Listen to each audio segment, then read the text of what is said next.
Nasaan po ang peklat nyo? Nasaan ang pinakamalaking peklat ninyo? Meron ba kayong peklat? Nasaan? Tuhod, tagiliran, likod, balikat, sa braso. Nung ako po ay lumalaki bilang isang binata, minsan may ipinakita sa akin ng tatay ko. Itinaas niya yung paa niya, yung kanyang hita, at meron siyang ipinakita sa akin. Bilog-bilog. Ilang bilog-bilog yon doon sa kanyang paa. Sa pagkakatanda ko, mga 3 o 4 na bilog. At nagkwento siya sa akin, alam mo ba, nung ako ay bata pa, ako ay mensahero ng mga gerilla. Yung gerilla po, ito yung mga Pilipinong lumalaban, no, sa mga nanakop na mga Hapon nung panahon na iyon. Ano po. At siya yung mensahero. Siya yung tagapagdala ng mga sulat, mensahe ng mga gerilla mula sa bundok na ito, mula sa lugar na ito, papunta dito. At ang sabi niya, minsan, nung may dala-dala akong mensahe, nakita ako ng mga Hapon at pinagbabaril ako. Sabi niya ganon. Tinamaan ako sa aking mga paa. Pero nabuhay ako. Nung marinig ko yan, bilang isang binatilyo, naku talaga namang humanga ako sa tatay ko. Ang galing-galing ng tatay ko. Matapang ang tatay ko. Totoo nga naman, no? Nung bata-bata tayo, minsan nahihiya tayo sa peklat. May mga babae nga ayaw mag-short. No? Laging naka-long pants. No? Dahil ayaw makita yung peklat. Kahit ngayon, no? May mga ilan, pampaalis ng peklat. No? May sebo de macho pa yata dati, nung panahon na yun, ano? Pinapahiran, di ba? Pero alam po ninyo, minsan pagtanda mo, minsan yan pa ang nakakaakit, sabi nga nila. Sa mga lalaki na may mga peklat, yan daw ay nakakaakit sa mga babae. Ibig sabihin, aba, meron kang napagdaanan, meron kang napagtagumpayan, at nakaya mo ang sugat o ang buhay. Bakit ko nabanggit ito? Dahil sa Ebanghelyo, ang tanging naging patunay lamang o sapat na patunay para kay Apostol Tomas na paniwalaan na tunay na dumalaw si Jesus ng muling nabuhay ay yung hinahanap niyang peklat. Yung bang sugat dito sa tagiliran ni Jesus na pinagtusukan ng sibat, kasama na yung butas sa kamay at sa paa na pinagdaanan ng malalaking mga pako. Ang sabi niya, hanggat hindi ko nakikita iyon, ay hindi ako maniniwala, ang sabi niya. Kaya nung sumunod na linggo, at sa pagdalaw ni Jesus, naroroon na si Tomas. Ano sabi ng Panginoon sa kanya nung nagpakita sa mga alagad? O Tomas, nag-aalangan ka pa ba? Nagdududa ka pa? Ito ang butas sa aking kamay at paa. Ito ang aking tagiliran. Sige, ipasok mo pa ang kamay mo. Maniwala ka na, Tomas. Minsan po ang sugat at ang nalilikha nitong peklat ay hindi lang simbolo ng sakit sa pisikal, no? Sakit sa katawan. Kumbaga, hindi lang ito nagpapaalala nung sakit na naramdaman natin sa katawan. Minsan po yung peklat nagpapaalala sa atin ng pangit at masakit na nakaraan o alaala. Simbolo ng mapait at masakit na alaala ang sugat o peklat na nililikha nito. Mahirap minsang mag-move on kahit tuyo na yung sugat mo o tuyo na yung peklat mo, kahit nawawala na wala na yung peklat mo, pero ang hindi mawala-wala, yung mga karanasan, sandali na naaalala mo na ikaw ay iniwan, ikaw ay niloko, ikaw ay sinaktan, hindi ka nirespeto, ikaw ay pinabayaan, ikaw ay inabuso, pinagsamantalahan.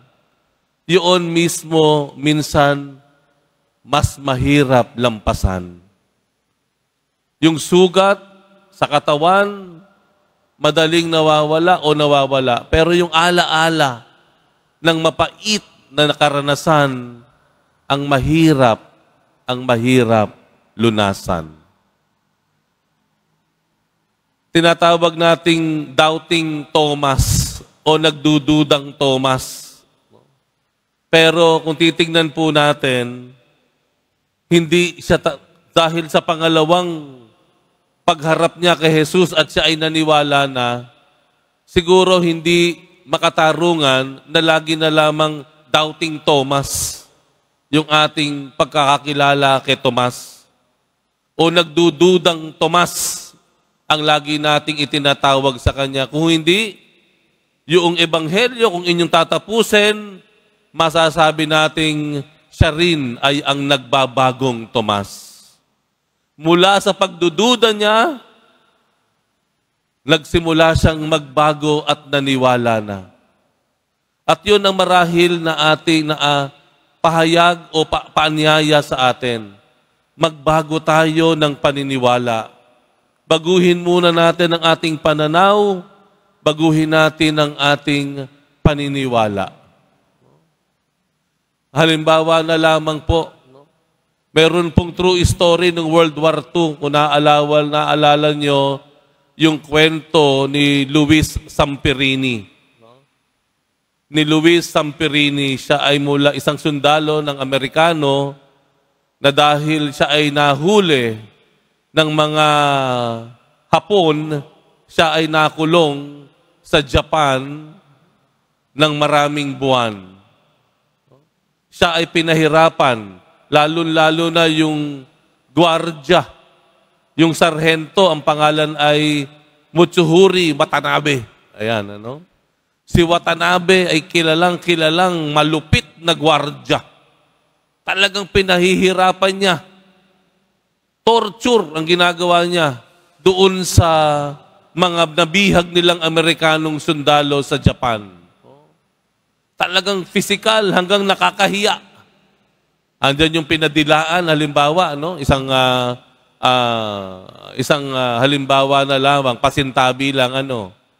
Yung mga kasamahan ni Zampirini na mga preso, na mga Amerikano, papapasukin dun sa CR, dun sa palikuran ng mga preso, no? Prisoners of war.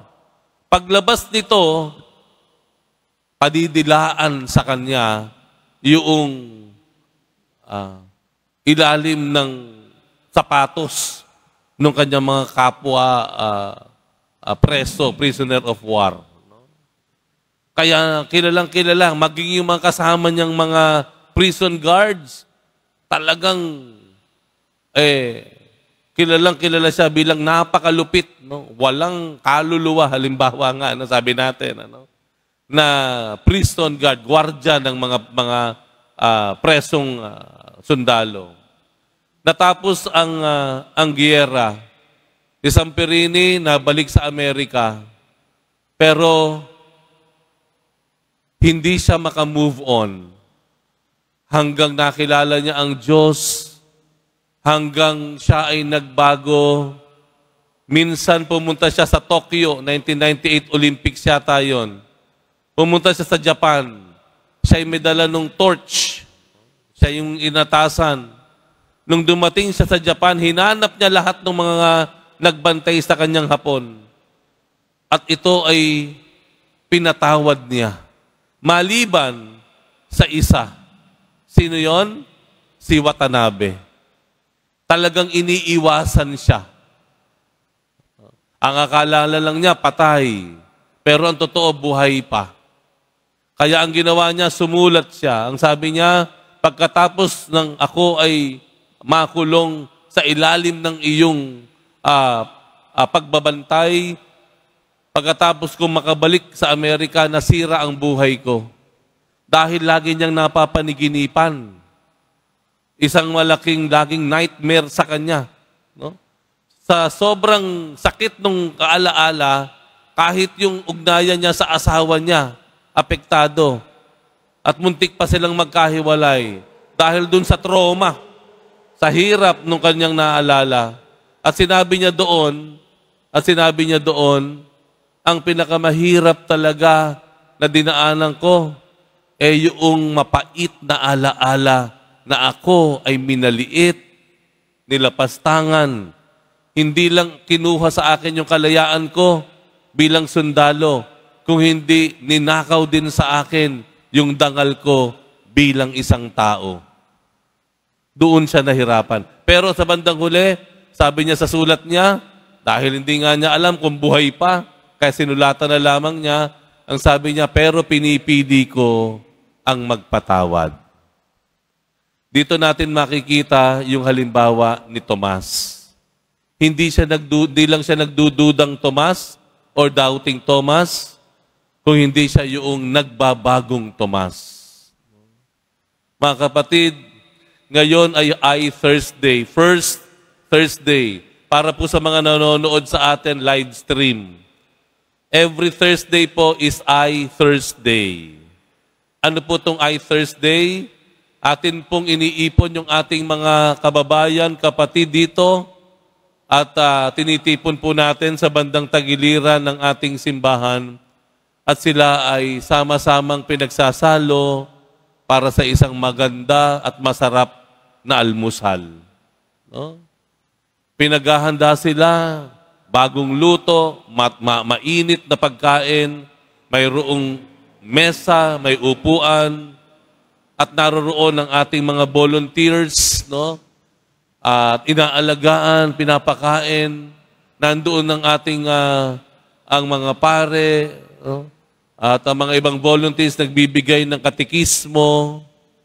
Para saan ba itong program na ito? Hindi lang para pakainin at lagyan ng laman ang sikmura ng ating mga kababayan na nangangailangan. Kung hindi, ipadama sa kanila ang dangal at halaga nila. Dahil minsan ang mas mahirap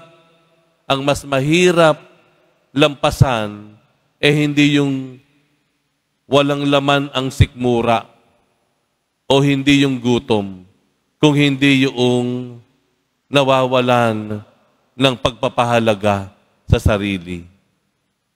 Nawawalan ng pagtingin sa sarili. Pagpapahalaga, pagmamahal, nawawala yung dangal sa sarili. At yun ang ibinabalik ng Thursday. Hindi lang pakainin, kung hindi maramdaman natin, mahalaga ako. Baguhin natin, no? Paanyaya sa atin, baguhin natin yung ating pananaw sa sarili. Hindi lang tayo laging masasabing biktima. Kung hindi tayo ay mga biktima na bumabangon, tumatayo. Hindi lang tayo sugatan. Kung hindi tayo ay mga gumaling at mas naging matapang. Hindi lang tayo ninakawan ng oportunidad, no? Sa buhay, kung hindi tayo ay mga nagsusumikap, no? Na umunlad ang buhay. Bagong pananaw, pagbabago ng sarili. Kaya po, mga kapatid, ang marahil hamon sa atin ni Tomas, Apostol Tomas ngayon, ay hindi lamang magpaalala sa ating pagdududa o sugat o hirap, kung hindi pinapaalala sa atin ng Diyos ang ating pagbabago, pagbangon, at pag-unlad ng ating sarili, ibinabalik at pinapaalala ang halaga at dangal ng ating sarili, ng ating buhay.